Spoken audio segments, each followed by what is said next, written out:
Hi, my name's Gabe. For this problem, we're considering these two functions. F of x is equal to x squared minus 4 divided by x plus 2, and g of x is equal to x minus 2.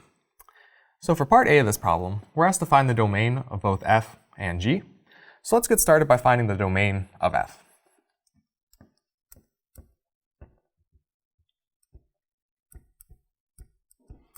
So to find the domain of f, since we're dealing with a rational function, well, we just need to find where the denominator is equal to 0 and exclude these values from the domain. So we'll set x plus 2 equal to 0. We can solve for x by subtracting 2 from both sides of the equation. So what we end up with is x is equal to negative 2. So what this tells us is that we must exclude x equals negative 2 from the domain of f. So the domain of f is all reals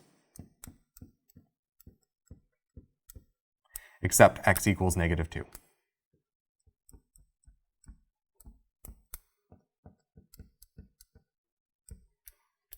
Now we'll look at the domain of g.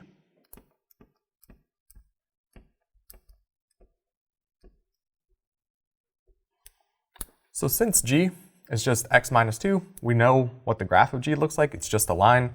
We know that we can substitute in any x value that we would like, so any real number, into g. So what this tells us is that the domain of g is all real numbers.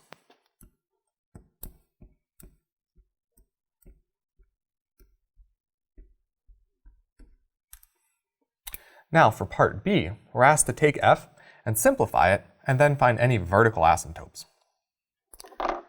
So let's just rewrite f.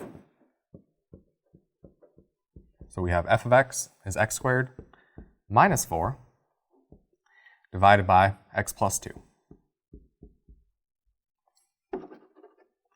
So if we're going to simplify f, well, the first thing we'd want to do is factor this numerator.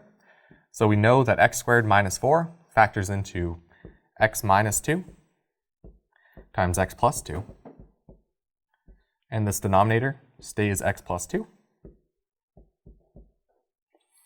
So what we see here is that there's a factor of x plus 2 in the numerator and in the denominator. So these will cancel. And what we're left with is f of x is equal to x minus 2 everywhere except for when x plus 2 is equal to 0 or when x is equal to negative 2.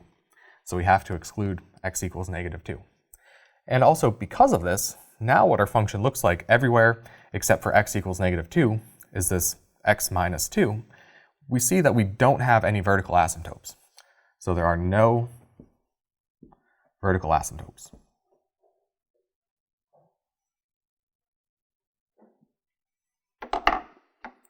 Now, for part C of this problem, we're asked to complete this table. So we have our function f of x and our function g of x, and we were given several x values to substitute in. So if we evaluate our function f at x equals negative 4, we see that we have negative 6. If we evaluate our function f at negative 3, we'll have negative 5. If we evaluate our function f at negative 2.5, we'll have negative 4.5. Now we come up on this negative 2.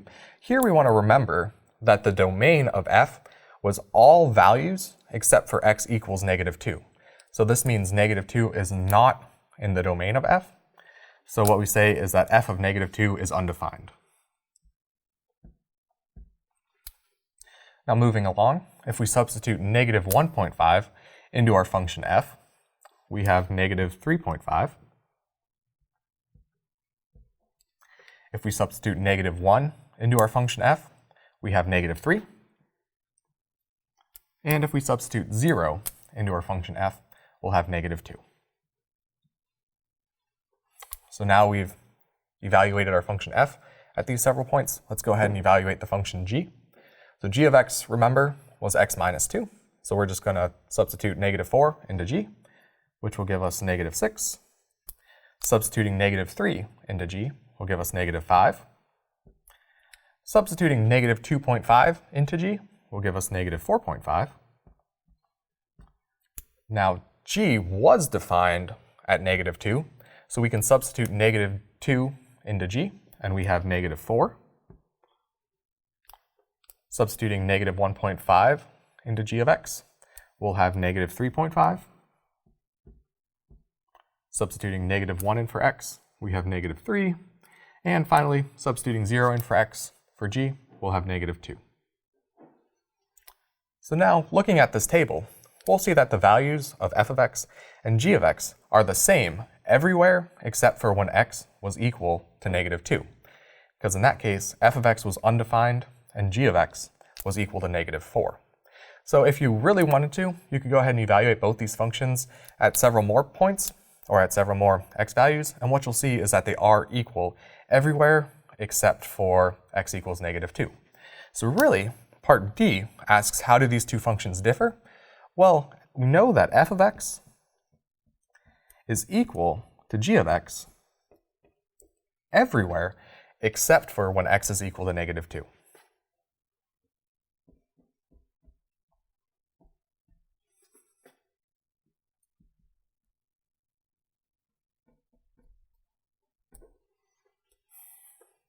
Thank you.